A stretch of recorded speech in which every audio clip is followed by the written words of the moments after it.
आज का मुख्य मुद्दा यह है, विश्वासियों को अपने लिए ऐसे डीकन या फिर ऐसे सेवक या फिर धर्म सेवक चुनने चाहिए जो मसीह जैसे है और उनके तरह सेवा करने के इच्छुक हो।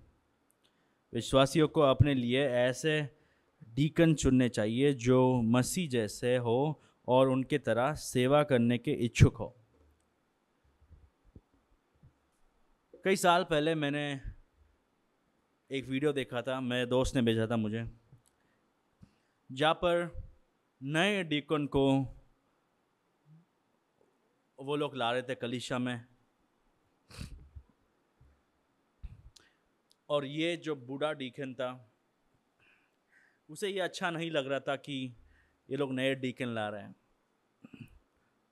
तो जैसे वो प्रक्रिया चालू था, प्रोसेस चालू था, सर्विस चालू था, ये व्यक्ति कुर्सियाँ उठा के फेंक रहा था और ये व्यक्ति कह रहा था कि मेरे होते हुए दूसरे डीकन कैसे आ सकते हैं, या फिर मेरे होते हुए दूसरे लोगों को कैसे ला सकते हैं अंदर। मैं मेरे दोस्त ये बात कर रहे थे कि ये व्यक्ति इतना साल काम किया और ये कितना विरोधाभास है, क्योंकि अगर आप ये शब्द को देखते हैं, डीकन या फिर सेवक, पहला तीमुथियुस 3 अध्याय में भी इस्तेमाल किया गया है। ये शब्द का मतलब ये है कि सेवक, ये शब्द का इस्तेमाल ऐसे हुआ है, यीशु मसीह सेवा पाने के लिए नहीं लेकिन सेवा करने के लिए आए। सो वो वचन अगर आपको पता है तो वो वचन में जो शब्द इस्तेमाल हुआ यूनानी भाषा में, वो शब्द है डीकन। मतलब अगर डीकन शब्द को सुनकर आपको यीशु मसीह याद नहीं आते तो आपको डीकन का मतलब नहीं पता है, सेवक का मतलब नहीं पता है, या फिर धर्म सेवक का मतलब नहीं पता है। ये व्यक्ति जिनको लग रहा था कि ये एक पद है, ये एक ओहदा है, ये एक टाइटल है, हो सकता है कि इनको किसी ने सिखाया नहीं, हो सकता है कि संस्कृति के अनुसार ये लोग कलीसिया के ऑफिस को समझ रहे थे।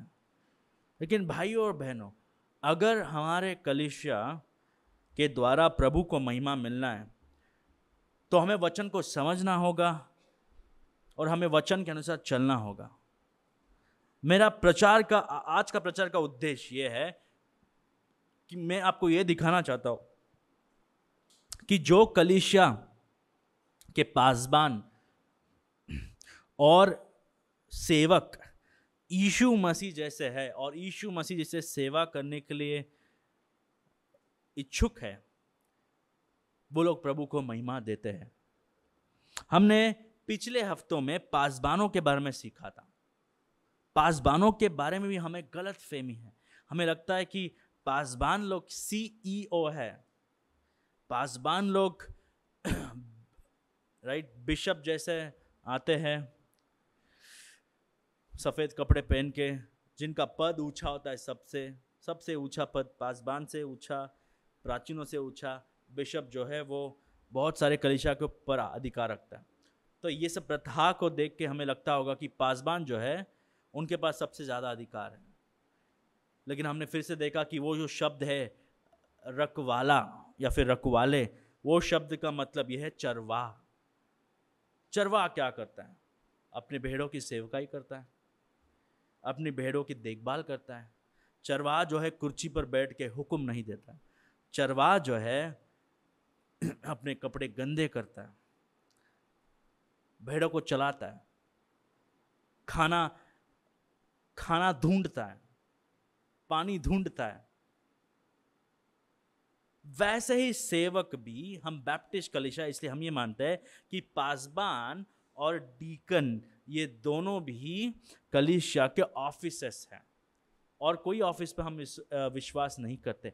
हम ये नहीं मानते कि बिशप बड़ा है, फिर उसके बाद प्रेस्बिटर है, फिर उसके बाद पासबान है, फिर उसके बाद डीकन है, फिर उसके बाद विश्वासी। हम ये नहीं मानते। हम ये मानते कि यीशु मसीह के मृत्यु के द्वारा, मरने के द्वारा अब हम सभी लोग परमेश्वर के पास जा सकते हैं। यीशु मसीह के द्वारा हमारा महायाजक यीशु मसीह है, पासबान महायाजक नहीं है। तो ये हायरार्की जो दिखता है आपको, उच्च नीच पद जो दिखता है थोड़े कलीसिया में, वो बाइबल अनुसार गलत है। पिछले 2 दिन पहले या 3 दिन पहले हमने गुरुवार को ही हमने रेफॉर्मेशन डे, सुधार दिन में ये सिखाया था। जो लोग आए थे वो सीखे थे कि रेफॉर्मेशन जो है, सुधार है, वो ये सबको बताया कि बाइबल में जो है हमें पिता तक जाने के लिए यीशु मसीह की जरूरत है, पोप की कोई जरूरत नहीं है। क्योंकि यीशु मसीह के सुसमाचार के द्वारा हम पिता तक जा सकते हैं। यीशु मसीह के अनुग्रह के द्वारा हमारा पिता के साथ मेल मिलाप हो सकता है। तो डीकन्स जो है, सेवक जो है, और पासबान जो है, वो याजक नहीं है, महायाजक नहीं है। वो सीढ़ी नहीं है जो आपको परमेश्वर तक ले जा सकते। वो आप जैसे पापी है जिनको उद्धार मिला है। फिर हम क्यों चुनते हैं इनको? हम इसलिए चुनते हैं ताकि परमेश्वर का कलीसिया शिष्टता से आगे बढ़े, ताकि कलीसिया का परमेश्वर का कलीसिया में सब चीज ऑर्डर में रहे, शिस्त में रहे। इसलिए हम इनको चुनते हैं। आपके घर में भी चाहे सब लोग यीशु मसीह के स्वरूप में बने हैं, लेकिन एक सर है, पति जो है वो कमाता है, पति जो है वो कठिन काम करता है, लेकिन ये जो टाइटल जो है वो औहदा का नहीं है, वो जिम्मेदारी का है। वैसे ही कलीसिया में ये जो टाइटल्स है, राइट, इनको बाइबल आधारित समझने की बहुत जरूरत है। मुझे बचपन में ऐसा लगता था, क्योंकि हम लोग साउथ इंडियन हैं, तो हम लोग तेलुगु में डीकन्स को ऐसा बोलते हैं कि कलीसिया का सबसे बड़ा। एक्चुअली वो शब्द जो है वो गलत है, उसका भाषांतर ही गलत है।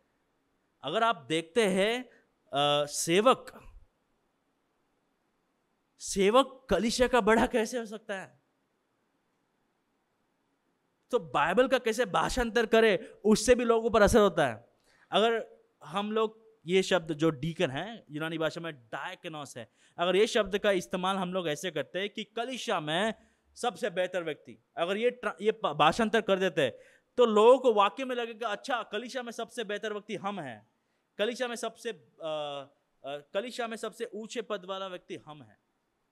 तो हमें ऐसा लगता था। लेकिन हम जब नया नियम पढ़ते हैं, ये शब्द जो है डीकन या फिर सेवक, इसका मतलब वह है जो टेबल पर खाने परोसता है। अब आपके मन में आया होगा कि अच्छा, अगर टेबल में खाना परोसता है तो सबसे नीचे व्यक्ति को डीकन बनाना है। ये आपकी सोच है, बाइबल की सोच नहीं है। अगर आपको ये लगता है कि टेबल में खाने परोसने से मेरा ओहदा चला जाता है या फिर मैं नीचे बन जाता हूं, तो आपको सेवकाई की परिभाषा ही नहीं पता है। अगर सेवकाई करने से कोई व्यक्ति छोटा बन जाता है, तो यीशु मसीह सेवकाई नहीं करते हैं। यीशु मसीह सबसे बड़े हैं। यीशु मसीह जो है वो प्रभु है। यीशु मसीह पवित्र है, फिर भी अपने चेलों के पैर धोए। वैसे ही हमको काम को देखकर पद को नहीं समझना है। पद कौन सा भी हो, यीशु मसीह ने हमको एक दूसरे की सेवकाई करने के लिए बुलाया है। तो प्रेरितों का काम 6 अध्याय से मैं आपको 5 चीज दिखाना चाहता हूं। जैसे हमारा कलीसिया नया है, इसका मतलब यह है कि हम एक चर्च प्लांट है, हम एक नया कलीसिया है, ये एक नया शरीर है। तो हमें ये बुनियादी चीजों को जानना बहुत जरूरी है। जैसे कि पासबान कौन है, कलीसिया क्या है, बपटिस्मा क्या है। अगर आप लोग गौर से सुन रहे हैं, अगर आप लोग मन लगाकर प्रचार को सुन रहे हैं, तो आपको कलीसिया समझ में आएगा, कलीसिया कैसे चलना चाहिए। हमने कलीसिया क्या है उसके बारे में सीखा, हमने सदस्यता क्या है उसके बारे में सीखा, हमने पासबान कौन है, क्या करते हैं उसके बारे में सीखा। अब हम डीकन कौन है, सेवक कौन है, उसके बारे में सीखने वाले। डीकन लोग कौन है? तो वो शब्द का अर्थ यह है कि जो लोग सेवक है, जो लोग खाने परोसते हैं, जो लोग यीशु मसीह जैसे दूसरों की सेवा करते हैं, वो है डीकन या फिर धर्म सेवक का मतलब। प्रेरितों का काम 6 अध्याय, जैसे सिस्टर कविता ने हमें पढ़ के सुनाया, वहां पर हम 5 चीज देख सकते हैं। देखिए, पहला वचन में मैं पहला चीज बताना चाहता हूं। उन दिनों में जब चेलों की संख्या बहुत बढ़ने लगी, तब यूनानी भाषा बोलने वाले इब्रानी भाषा बोलने वाले पर कुड़कुड़ाने लगे कि प्रतिदिन की सेवकाई में हमारी विधवाओं की सुधि नहीं ली जाती।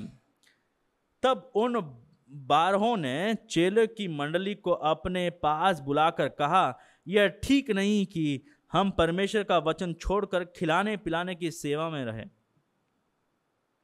इसीलिए हे भाइयों, अपने में से 7 सुनाम पुरुषों को जो पवित्र आत्मा और बुद्धि से परिपूर्ण हो चुन लो कि हम उन्हें इस काम पर ठहराए दे।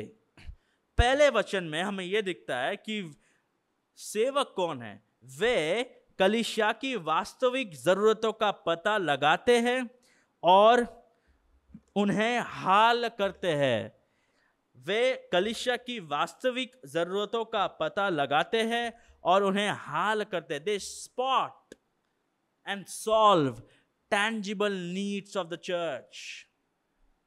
मैट स्मूथर्स जो है, ये व्यक्ति ने पुस्तक लिखा है डीकन्स पर, बहुत ही बेहतर पुस्तक है। उसमें ये बात वो समझाते हैं 6 अध्याय में। वे कलीसिया की वास्तविक जरूरतों को का पता लगाते हैं और उन्हें हाल करते हैं। पहले वचन में हमें यह देखने मिलता है कि अगर आप दूसरे अध्याय में जाते प्रेरितों का काम, तो वहां पर कलीसिया का आरंभ हुआ है। हर एक अध्याय में आपको यह देखने मिलता है कि थोड़े लोग कलीसिया में जुड़ रहे हैं, अब ये का कलीसिया, ये यरूशलेम का कलीसिया है। अब यरूशलेम में बहुत सारे लोग यहूदी लोग हैं, लेकिन ऐसे कई लोग भी हैं जो लोग यहूदी है लेकिन यूनानी भाषा बोलते हैं, यूनानी संस्कृति को अपनाए हैं। राइट?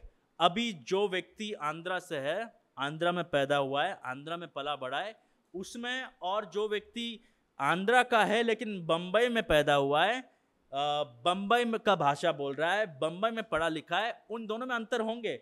दोनों आंध्रा के हैं लेकिन 2 संस्कृति है, ये बंबई में और आंध्रा में फर्क है।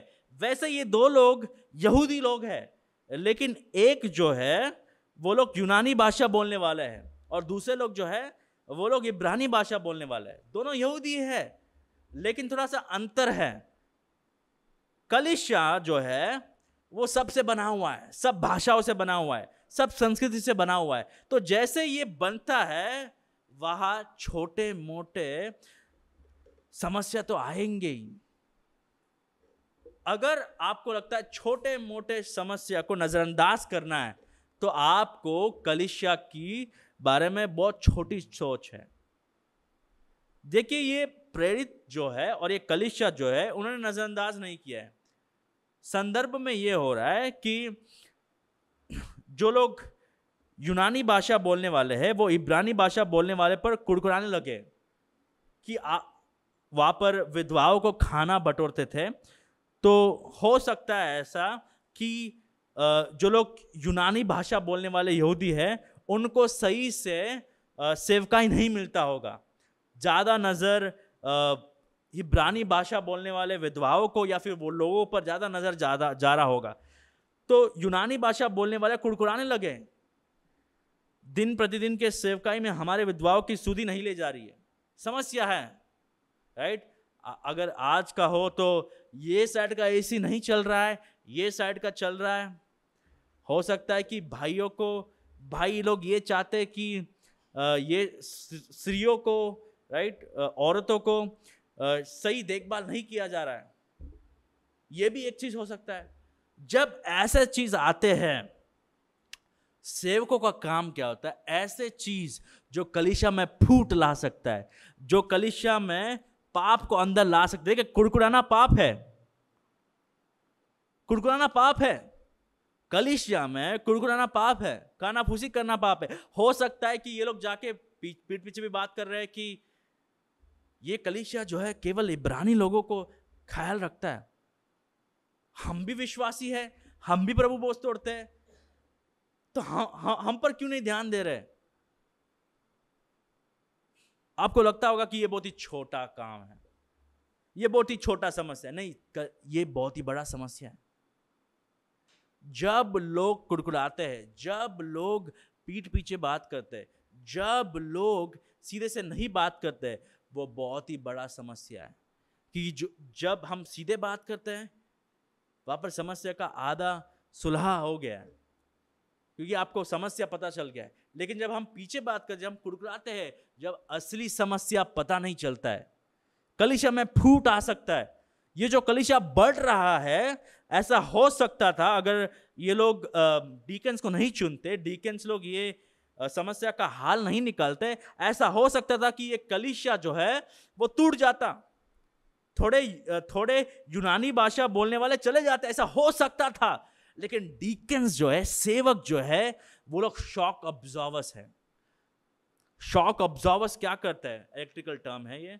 इलेक्ट्रिकल जैसे कि आप इलेक्ट्रिसिटी देखते हैं, इसमें शॉक ऑब्जर्वर्स क्या करता है? जैसे कि फ्यूज होता है, वो अपने आप को हानि पहुंचाता है, अपने आप पर पूरा भार ले लेता है ताकि सिस्टम पर कोई असर ना पड़े। तो डीकन्स का काम क्या है? वो बहुत ही बड़ा काम है कलीसिया में। डीकन्स को कई लोग कहते हैं कि, सेवक को कई लोग कहते हैं कि ये लोग जो है एक केवल एसी से पानी गिर रहा है तो वो देखिए, राइट, प्रभु भोज का तैयारी नहीं हुआ तो वो देखिए, द्राक्ष रस लाइए, ब्रेड लाइए। तो ये छोटे मोटे काम करना डीकन्स का काम है। ये सही नहीं है। ये छोटे मोटे काम दिख सकते हैं, लेकिन ये छोटे मोटे काम करने से कलीसिया का एकता बढ़ाना सेवकों का काम है। तो पहला चीज क्या है? वो कौन है? वो लोग होते हैं जिनको हम बताते नहीं कि भाई ये करो वो करो। वो लोग कलीसिया से इतना प्रेम करते हैं कि वो नहीं चाहते कि छोटे मोटे चीजों से कलीसिया में शैतान कोई कार्य करे, कुड़कुड़ाना हो जाए, कानाफूसी हो जाए, राइट। हो सकता है कि अगर हम खाना परोस रहे तो किसी को सही से खाना किसी ने परोसा नहीं, तो हो सकता है कि कोई सिस्टर को बुरा लगा, कोई ब्रदर को बुरा लगा। ऐसे चीजों का हल निकालते हैं, राइट। इसका मतलब ये नहीं कि हम ऐसे बर्ताव करता जाए ताकि डीकन्स लोग यीशु मसीह में बढ़ते जाए। नहीं, जो लोग ऐसे कर रहे हैं वो लोग परिपक्व नहीं है। जो लोग परिपक्व नहीं है, उनको संभालने का काम डीकनों का काम है। क्यों करते हैं ये? क्यों करते हैं? देखिए, आने वाले वचनों में देखेंगे। लेकिन पहला चीज क्या है? वे कलीसिया के वास्तविक जरूरतों को, जो जरूरतों के द्वारा, अगर हम ये जरूरतों को पूरा नहीं करते, उसके द्वारा कलीसिया पर असर गिर सकता है। हो सकता है आराधना में असर गिर सकता है, राइट। अगर आप लोग यहां पर 3:20 को आ जाते हैं और ये खुला नहीं है, क्या होगा? 3:30 बजे हम प्रभु की आराधना नहीं कर सकते। हम ये दिखा रहे हैं कि प्रभु 3:30 बजे हम चाहते थे, लेकिन क्योंकि हम नहीं आ सके, हम आधा घंटा देर से आरंभ करते हैं। डीकन्स लोग ये सब संभालते हैं। ऐसा ना हो आराधना जो है, आराधना में कोई गड़बड़ हो। वो देखते हैं किन चीजों के द्वारा कलीसिया पर असर गिर सकता है, किन चीजों के द्वारा कलीसिया में प्रभु को महिमा नहीं मिल सकता है। वो चीजों को देख के, राइट, लोग नहीं देख सकते, लोग वाहवाही नहीं देंगे। किसी ने कहा कि one of the ministries that is underestimated, unappreciated is the ministry of deacons. किसी ने कहा कि एक ऐसा सेवकाई जिसको हम नजरअंदाज करते हैं, जो दिखता नहीं है सबके सामने, और जिसके बारे में हम कभी वाहवाही करते ही नहीं है और उनको शाबाशी नहीं देते, वो है सेवकों की सेवकाई या फिर धर्म सेवक की सेवकाई। ये जो है, ये पद नहीं है, ये जिम्मेदारी है। कलीसिया पर प्रेम है। वे कलीसिया की वास्तविक जरूरतों का पता लगाते हैं और उन्हें हाल करते हैं। जैसे कि पैसे गिनना, पैसे को अकाउंटिंग रखना, राइट, रेंट भरना, राइट। अगर ऐसा होगा कि अगर कोई रेंट नहीं भरे तो अविश्वासियों के सामने हमारे प्रभु का नाम बदनाम होगा। तो ये सब चीज हमें साधारण लग सकता है, लेकिन ये सब चीज हम सही से करना चाहते हैं प्रभु के महिमा के लिए, और ये सब चीजों में डीकन्स लोग हमें सहायक करते हैं। दूसरा वचन देखिए, तब उन 12 ने चेलों को मंडली को अपने पास बुलाकर कहा, यह ठीक नहीं कि हम परमेश्वर का वचन छोड़कर खिलाने पिलाने की सेवा में रहे। अब थोड़े लोग ये वचन को पढ़कर ऐसे समझ सकते हैं कि प्रेरित लोग चाहते हैं कि हम लोग ऊंचा सेवकाई करते, आप लोग जो बचा कुचा सेवकाई वो करिए। ये सही अनुवाद नहीं है। सही अनुवाद यह है कि प्रभु ने हमें इसलिए बुलाया कि वचन बांटे, वचन को सही रीति से बांटे और प्रार्थना में कलीसिया को चलाए। अगर हम ये सब चीज में व्यस्त हो गए तो हमारा जिम्मेदारी को हम पूरा नहीं कर पाएंगे।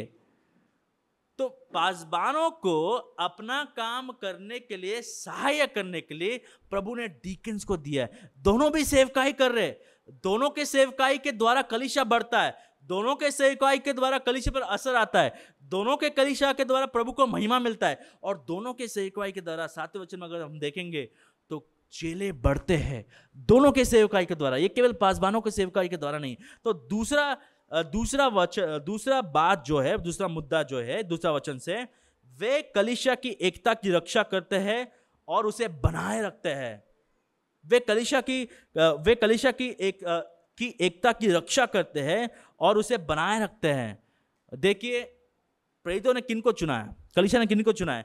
उन लोगों को नहीं जो आग में केरोसिन डाल रहे हैं, उन लोगों को जो कुड़कुड़ाना को बंद करते हैं, जो ये संस्कृति को बंद करना चाहते हैं, जो लोग पीठ पीछे बात करते हैं, कुड़कुड़ाते हैं, जो लोग सीधे बात नहीं करते, ये जानते हुए कि कलीसिया पर असर आएगा। डीकन्स लोग जो है वो लोग यीशु मसीह जैसे है, वो लोग परिपक्व है। वो ये नहीं चाहते कि कोई पीठ पीछे बात करे, वो लोग ये नहीं चाहते कि पासबान एक टीम हो, डीकन्स का एक टीम हो, जवान लोगों का एक टीम हो, राइट, सिंगिंग टीम एक टीम हो। ये सब चीजों को नफरत करते हैं। डीकन्स लोग वो लोग जो होते हैं जो कलीसिया में एकता बनाना चाहते हैं। तो केवल वैसे लोगों को ही चुनना है जो लोग सुलह करने में सहायता करते लेकिन कानाफूसी करते नहीं है। ये जो संदर्भ है, अगर इसका हाल नहीं निकाला तो कलीसिया में फूट आता, क्योंकि डीकन लोग आए और सेवकाई करने लगे, कलीसिया का एकता बनाए रखा। मार्क डेवर कहता है कि बहुत सारी बार हम ये देखते हैं कि डीकन्स लोग जो है वो केवल छोटे मोटे काम करते हैं, लेकिन अगर हम समझाएंगे डीकन लोग को, सेवक लोगों को, धर्म सेवक लोगों की, आपका काम ये है कि जो चीज कलीसिया में फूट ला सकता है उसका आपको सुलह निकालना है। छोटा मोटा चीज, कोई नाराज है जाके बात कीजिए, बहन ऐसे बर्ताव नहीं करना है, भाई ऐसे बर्ताव नहीं करना है। तो जैसे हम डीकन्स लोग जाके बात करते हैं, अगर ये काम डीकन्स लोग का है तो ये काम सभी का है, क्योंकि हम सभी को एकता बना के रखना है। लेकिन डीकन लोग हमारे मार्गदर्शक हैं, वे कलीसिया की एकता की रक्षा करते हैं और उसे बनाए रखते हैं। ऐसा कोई भी चीज को आगे बढ़ने नहीं देते हैं जो कलीसिया का एकता को तोड़ देगा, जो कलीसिया के एकता पर हानि करेगा। तो ये ऊंचा बुलावट है, इट्स अ हाई कॉलिंग। ये छोटा मोटा काम करना नहीं है। हमारे नजर में छोटा मोटा काम करना होगा, लेकिन प्रभु के नजर में वो छोटा मोटा काम बड़ा काम है, क्योंकि कलीसिया के एकता के लिए यीशु मसीह मरे। डीकन लोग ये जानते हुए, सेवक लोग ये जानते हुए कलीसिया की सेवकाई करते हैं। तीसरा चीज क्या है? दूसरे वचन में हम एक और चीज देख सकते हैं, ये ठीक नहीं कि हम परमेश्वर का वचन छोड़कर खिलाने पिलाने में, सेवा में लगे रहे। देखिए प्रेरितों ने नजरअंदाज नहीं किया, अच्छा ये चलता रहेगा, ये कलीसिया एक परिवार है तो ये चलता ही रहेगा। नहीं, उसका हाल निकाले। कलीसिया में कुड़कुड़ाना गलत है, कलीसिया में पीठ पीछे बात करना गलत है। प्रेरितों ने इतने गंभीरता से इस बात को ले लिया कि उन्होंने एक टाइटल को ही रख दिया, डीकन्स लोग का काम यह है कि कुड़कुड़ाना बंद करना है। जिनको असुविधा लगता है उनसे हम बात करेंगे। और विश्वासियों से ये बात करना है कि हो सकता है कि एक रविवार को फैन ठीक से नहीं चल रहा है, हो सकता है कि एक रविवार को एसी से ठंडा हवा नहीं आ रहा है, आप सर्विस में हर बार वही एसी के पास देखते बैठे, वही पंखे के पास देखते बैठे। कई बार हमें असुविधा के द्वारा गुजरना पड़ता है यीशु मसीह के लिए 2-3 घंटा के लिए। लेकिन ऐसे लोग जो असुविधा के द्वारा नहीं गुजरना चाहते, जो लोग कलीसिया में फूट लाएंगे उनके बर्ताव के द्वारा, उनको समझाने का काम डीकन्स है। अगर पासबान ये सब चीजों को करता रहा तो पासबान अपने जिम्मेदारी को पूरा नहीं करेगा, क्योंकि पासबान से प्रभु ये हिसाब लेंगे कि आपने प्रचार कैसे किया, और डीकन्स लोग से प्रभु ये हिसाब लेंगे कि आपने कलीसिया की एकता को कैसे बरकरार कर रखा। इसीलिए कैसे लोगों को चुनना है, देखिए तीसरा वचन, इसीलिए है भाइयों, अपने में से 7 सुनाम पुरुषों को जो पवित्र आत्मा और बुद्धि से परिपूर्ण है चुन लो। अब मुझे आश्चर्यचकित हो रहा है कि प्रेरित लोग जो है उनके पास ज्यादा अधिकार होता है, बराबर। उन्होंने यीशु मसीह को देखा, उन्होंने नया नियम को भी लिखा, लेकिन वो लोग यरूशलेम के कलीसिया के लोगों को चुनने के लिए क्यों कहा, वही खुद चुन जाते हैं। देखिए यहां पर हम देख सकते हैं कि अधिकार किसके पास है, प्रेरितों के पास नहीं है, केवल पासबानों के पास नहीं है। डीकन को चुनने का अधिकार किसके पास है, हर एक सदस्य के पास है। इसलिए हम कांग्रीगेशनल हैं, हम बैप्टिस्ट है, हम ये मानते हैं कि सभी विश्वासियों के पास अधिकार होता है। वो लोग पासबान को चुनते हैं, कहते हैं कि हाँ ये व्यक्ति वफादार है, ये व्यक्ति प्रचार कर सकता है, ये व्यक्ति पहले तीमुथियुस 3 अध्याय के अनुसार जी रहा है। और डीकन के प्रति भी वो लोग यही गवाही देते, ये व्यक्ति जो है टाइटल के बिना सेवकाई कर रहा है, तो इसको हम चुनते हैं। तो किसने चुना है, विश्वासियों ने चुना है, कलीसिया ने चुना है। डीकन्स का चुनौती ऐसा होना चाहिए कि लोग देख रहे हैं ये व्यक्ति टाइटल के बिना सेवकाई कर रहा है, और लोगों को पता है कि ये व्यक्ति हमारा सेवकाई करेगा, और लोग चुनते हैं डीकन्स को। तीसरा वचन, प्रेरितों ने बोला चुन लो कि हम उन्हें इस काम पर ठहरा दे। ये जो शब्द है काम, यहां पर उसको हम सेवकाई के जैसे भी देख सकते हैं। इसका मतलब ये है कि ये कोई छोटा मोटा काम नहीं है। जैसे पासबान प्रचार करता है वैसे डीकन सेवकाई करते हैं। ये दोनों भी परमेश्वर के सामने सेवकाई है, काम है, और बहुत ही महत्वपूर्ण है। तो कैसे लोगों को चुनना है, कैसे लोगों को चुनना है, देखिए 4 वचन 5 वचन, परंतु हम तो प्रार्थना में और वचन की सेवा में लगे रहेंगे। ये बात सारी मंडली को अच्छी लगी, और उन्होंने स्टीफनुस नामक एक पुरुष को जो विश्वास और पवित्र आत्मा से परिपूर्ण था, और फिलिपियुस और पुरकुरुस और नाइकनोर और तिमोन और पारमेनस और निकोलस को जो यहूदी मत से आ गया चुन लिया।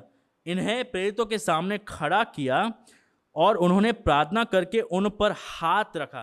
तो डीकन्स को चुनने से पहले उनके चरित्र को भी देखना जरूरी है। यही बात पहला तीमुथियुस का चिट्ठी, देखिए पहला तीमुथियुस का चिट्ठी 3 अध्याय पर भी है। हमने पासबानों के बारे में सीखा, वही नीचे थोड़े वचनों बाद पौलुस तीमुथी को यह भी समझाता है कि डीकन्स कैसे होने चाहिए, सेवक कैसे होने चाहिए। देखिए 8वां वचन, वैसे ही, मतलब वैसे ही का मतलब क्या है, जैसे पासबान एक पद है, डीकन भी। जैसे पासबानों को कलीसिया के सेवकाई के लिए चुना जाता है, वैसे ही सेवकों को भी चुनो, वैसे ही सेवकों को भी गंभीर होना चाहिए, दोरंगी, पियक्कड़ और नीच कमाई के लोभी ना हो। क्यों? क्योंकि पहले कलीसिया का जो धन है वो लोग संभालते हैं, तो ऐसा लोग ना हो जो लोग नीच कमाई का लोभी हो, पर विश्वास के भेड़ को शुद्ध विवेक से सुरक्षित रखे। मतलब उनको वचन सिखाना भी आता हो, और ये भी पहले परखे जाए। मतलब परखे जाए मतलब क्या है, ये हफ्ते मेंबर बन गए तो अगले हफ्ते डीकन, ऐसा नहीं। हमें उनको परखना है कि क्या ये व्यक्ति बिना टाइटल का काम करता है, क्या इनको हमें बोलना पड़ेगा कि ये डीकन है, वो डीकन है, वो डीकन है, क्या डीकन और शब्द के बिना भी सेवकाई कर रहे, क्या ये सेवक है? अगर कलीसिया को लगता है कि हाँ ये लोग वाकई में सेवकाई कर रहे हैं, औदा के लिए, पद के लिए वाकई में सेवकाई कर रहे, तब उनको परखा जाए, तब यदि निर्दोष निकले तो सेवक का काम करें। इसी प्रकार से स्त्रियों को, मुझे ऐसा लगता है कि ये उनके पत्नी है, डीकन की पत्नी, स्त्रियों को भी गंभीर होना चाहिए, दोष लगाने वाले ना हो, पर सचेत और सब बातों में विश्वास योग्य हो। सेवक एक ही पत्नी के पति और बाल बच्चों और अपने घरों का अच्छा प्रबंध करना जानता हो। ये क्यों कह रहा है पौलुस? पौलुस इसलिए कह रहा है क्योंकि सेवक का भी कोई योगदान होता है कलीसिया को चलाने के लिए, क्योंकि वो लोग भी प्रबंधक जैसे काम करते हैं। वो लोग ऐसे सारे चीज करते जो पासबान, अगर पासबान ये सारे चीज करा तो पासबान प्रार्थना में और वचन में उतना समय नहीं दे पाएगा। तो इसलिए सेवक लोग जो है उनके पास भी घर को संभालने का योग्यता होना चाहिए। अगर वो लोग घर संभाल रहे तो कलीसिया भी संभाल सकते हैं। देखिए 13 वचन, क्योंकि जो सेवक का काम अच्छी तरह से कर सकता है वे अपने लिए अच्छा पद और उस विश्वास में जो मसीह यीशु पर है बड़ा साहस प्राप्त करता है। तो ये सब गुण जिनमें हैं उनको हम सेवक बनाते हैं। आप इतने साल से आ रहे हैं तो कलीसिया, तो हम आपको आदर करना चाहते हैं, चलो आप डीकन बन जाओ। ये नहीं, ये हमारे बारे में नहीं है, ये पासबान के बारे में नहीं है, ये किसी को खुश करने के बारे में नहीं है, ये कलीसिया के बढ़ोतरी के बारे में, कलीसिया के एकता को कौन बढ़ाएगा उनके बारे में। पद के लिए नहीं, लेकिन लोगों की सेवकाई कौन करेगा, सुसमाचार को आगे बढ़ाने के लिए कौन अपने आप अपना समय त्याग देगा, कौन योगदान देगा, वैसे लोगों को चुनना है जो पवित्र आत्मा से भरे हैं। क्यों पवित्र आत्मा से भरे हैं? क्योंकि कलीसिया में ऐसे लोग रहेंगे जो कुड़कुड़ा रहे हैं, जिनको छोटे छोटे चीजों में गुस्सा आ जाता है। उनको 2 पेड़ा दिया, हमको 1 क्यों दिया? तो साहस रखते हुए उन विश्वासियों जो कुड़कुड़ाते हैं उनको संभालते हुए, समझाते हुए, धीरज रखते हुए सेवकाई करते हैं। तो किन लोगों को चुनना चाहिए? डीकन ऊंचे चरित्र के पुरुष होते हैं, पवित्र आत्मा केंद्रित, पवित्र आत्मा के नियंत्रण में रहते हैं वो लोग। 3 वचन पहला भाग में दिखता है, इसलिए हे भाई अपने में से 7 सुनाम पुरुषों को जो पवित्र आत्मा और बुद्धि से परिपूर्ण है, बुद्धि का इस्तेमाल करते हुए कलीसिया के सेवकाई करते हैं। उतना ही नहीं, 3 वचन और 4 वचन जब हम पढ़ते हैं तो हमें पता चलता है कि परंतु हम तो प्रार्थना में और वचन की सेवा में लगे रहेंगे। डीकन कौन है? वे प्राचीनों की सेवकाई का समर्थन करते हैं, right, they support the ministry of the elders. बहुत सारे कलीसिया में जो लोग ट्रेडिशनल कलीसिया हैं, पारंपरिक कलीसिया है, उनमें मैं ये देखता हूँ कई सारे कलीसिया में उनका टाइटल्स होता है president, vice president, treasurer, vice treasurer, ये वो। उनमें ही कितना फूट आ जाता है, उनमें ही कितना भाग बन जाता है, और कलीसिया में फूट आ जाता है। और कई बार ऐसा होता है कि डीकन्स का एक टीम, पासबान का एक टीम। नहीं भाई और बहनों, सेवक जो है वो इसलिए प्रयास करता है ताकि पासबान अपना काम कर सके, पासबान वचन और प्रार्थना में समय बिता सके ताकि कलीसिया को वचन दे सके, और ये जानते हुए कि दोनों की सेवकाई एक ही है। चाहे मैं टेबल साफ कर रहा हूं और आप वचन प्रचार कर रहे, प्रभु को महिमा मिले, प्रभु का सेवकाई आगे बढ़े, प्रभु का कलीसिया आगे बढ़े, ये जानते हुए नम्र लोग सेवक होने चाहिए। क्योंकि वो लोग कौन हैं? वो लोग होते हैं जो प्राचीनों की सेवकाई या फिर पासबानों की सेवकाई का समर्थन करते हैं, सपोर्ट करते हैं, आगे बढ़ाने के लिए प्रयास करते हैं। और ये सब करने से क्या होता है? ये सब करने से क्या होता है? देखिए 5 वचन, ये बात सारी मंडली को अच्छी लगी और उन्होंने 7 लोगों को चुन लिया है, हमने पढ़ लिया है। ठीक है, 6 वचन, इन्हें प्रेरितों के सामने खड़ा किया और उन्होंने प्रार्थना करके उन पर हाथ रखे। देखिए 7वां वचन, परमेश्वर का वचन क्या होता गया, फैलता गया और यरूशलेम में चेले की गिनती बहुत बढ़ती गई। जो लोग कहते हैं कि ये जो स्ट्रक्चर है कलीसिया में, पासबान, डीकन, ये नहीं होना चाहिए, हमें बाइबल में दिखता है कि जब कलीसिया में सही ढांचा होता है, सही स्ट्रक्चर होता है, पासबान अपना काम कर रहा है, डीकन अपना काम कर रहा है, क्या होता है, प्रभु का वचन फैलता है। आप कह सकते हैं कि अच्छा ये तो प्रेरितों के वजह से हुआ है, ये तो पासबानों के वजह से नहीं, ये डीकन्स के वजह से भी हुआ है, क्योंकि डीकन लोग ने उन चीजों को संभाला जो चीज कलीसिया में फूट ला सकती थी। अगर डीकन अपना नाम काम नहीं करेगा तो पासबान लोग उतना समय वचन को पढ़ने के लिए, समझाने के लिए, प्रचार करने के लिए नहीं दे सकते, तो उसका असर कलीसिया के उद्देश्य पर होगा, कलीसिया का मिशन पर होगा। कलीसिया को किस लिए बुलाया गया है, चेले बनाने के लिए, और इसमें डीकन का मिनिस्ट्री सहायक करता है। देखिए 7वां वचन, परमेश्वर का वचन फैलता गया। कैसे फैलता गया, क्योंकि पासबानों ने अपना काम किया और धर्म सेवक लोग ने अपना काम किया। इसका असर क्या है, कलीसिया के द्वारा वचन फैलता गया और यरूशलेम में चेले की गिनती बहुत बढ़ती गई। ये तब होता है जब लोग पद के लिए नहीं, सेवा करने के लिए आगे आते हैं। तो ये डीकन का जो मिनिस्ट्री है, सेवक लोग का जो मिनिस्ट्री है, वो तुच्छ मिनिस्ट्री नहीं है। It's not a menial job. ये जो सेवकाई है, वो ये सोचते हुए सेवकाई करते नहीं, वचन को फैलाना है और चेले बनाना है, कलीसिया को एक करना है। ये उद्देश्य जो लोग रखते हैं, वो लोग कलीसिया में सही तरह से सेवकाई करते हैं। लेकिन अपने पद को इस्तेमाल करते हुए खुद के लिए जो जीना चाहते हैं, वैसे लोग कलीसिया के बढ़ोतरी के लिए एक बाधा है। लेकिन यहाँ पर पासबान अपना काम कर रहा है, डीकन लोग अपना काम कर रहा है, कोई एक दूसरे से नहीं कर रहा। अच्छा आपको प्रचार करने मिलता है, आप तो बेहतर है, हमको क्या है, हमको खाना परसने मिलता है, ये सोच नहीं। आप आपका काम करो, मैं मेरा काम करूंगा, हम दोनों भी प्रभु की सेवकाई कर रहे हैं। जब ये सोच हम में आ जाता है, ये सोच कब आएगा, जब हम डीकन और शब्द का मूल भाषा समझेंगे। यीशु मसीह सेवा पाने के लिए नहीं, सेवा करने के लिए आए। ये सोच कब आएगा हमें, जब हम समझेंगे कि सबसे बेहतर डीकन यीशु मसीह है, जो हमारे सेवकाई करने के लिए आए, जो गंदे लोगों के बीच में जिए, जो उनके गाली को सुन के लिए, जो लोग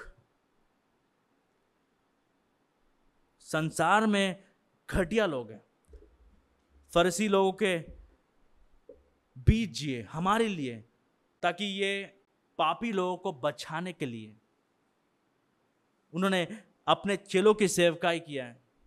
उन्हें पता था कि जिन लोगों को मैं चुन लूंगा, जिन लोगों के लिए मैंने जान दिया है, वही लोग मेरे क्रूस तक भी नहीं आएंगे। वो चेलों के लिए मरे, 12 चेलों के लिए भी मरे, लेकिन 12 चेलों में से एक भी चेला नहीं आया। सेवकाई, कुछ नहीं मिलने वाला उनको पता है, फिर भी सेवकाई। सबसे बेहतर डीकन कौन है, यीशु मसीह है। सबसे बेहतर डीकन कौन है, यीशु मसीह है। सबसे बेहतर सेवक कौन है, यीशु मसीह है। इसलिए डीकन्स लोग जो है, वो लोग हमें यीशु मसीह की ओर चलाना चाहिए। वो लोग नम्र होना चाहिए, कलीसिया की सेवकाई करना चाहिए। केवल डीकन ही नहीं, हम सब एक तरह से डीकन हैं। क्यों? क्योंकि हम सब सेवकाई करते हैं। वो शब्द का मतलब वही है। चाहे कोई व्यक्ति प्रभु भोज का तैयारी करता हो, चाहे कोई व्यक्ति साउंड सिस्टम चलाता हो, चाहे कोई व्यक्ति माइक सिस्टम को माइक रखता हो, चाहे कोई व्यक्ति गाना गाता हो, चाहे कोई व्यक्ति प्रचार करता हो, एक तरह से हम सब डीकन हैं, एक तरह से हम सब सेवक हैं। आपकी सेवकाई क्या है कलीसिया में? क्या आपको पता है जो व्यक्ति के पीछे आप चल रहे हैं, वो खुद वही यीशु मसीह क्या कहता है? मैं सेवा पाने के लिए नहीं, लेकिन सेवा करने के लिए आया। अगर कलीसिया को बढ़ोतरी देना चाहते हो, तो आपको यीशु मसीह जैसे डीकन बनना होगा। और हमारे कलीसिया में अब तक डीकन नहीं है, लेकिन हम प्रस्तुत रखेंगे, वो लोग हमें दिखाएंगे कि यीशु मसीह जैसे कैसे बनना है। वो लोग हमें दिखाएंगे कि पद नहीं, सेवकाई कैसे करना है। प्रार्थना कीजिए हमारे कलीसिया में ऐसे डीकन आए जो कलीसिया की एकता को बढ़ाते रखते हैं, जो कलीसिया के एकता के बारे में सोच रहे हैं। और जब वैसे लोग कलीसिया की सेवकाई करते हैं, पासबान अपना काम करता है, पासबान वचन देने के पीछे है, प्रार्थना में चलाने के पीछे है, और सेवक लोग कलीसिया में फूट को सुधारने के लिए, कलीसिया के एकता को बढ़ाने के लिए प्रयास कर रहे हैं।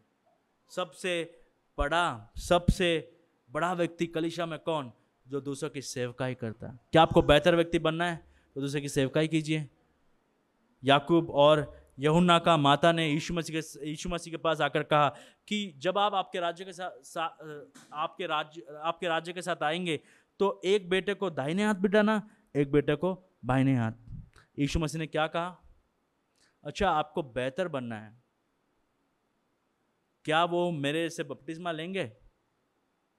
उनको समझा नहीं। बपतिस्मा का मतलब वो संदर्भ में क्या है? क्या वो जैसे मैं मौत को चखूंगा सुसमाचार के लिए, क्या वो भी चखेंगे? हाँ, हम करेंगे।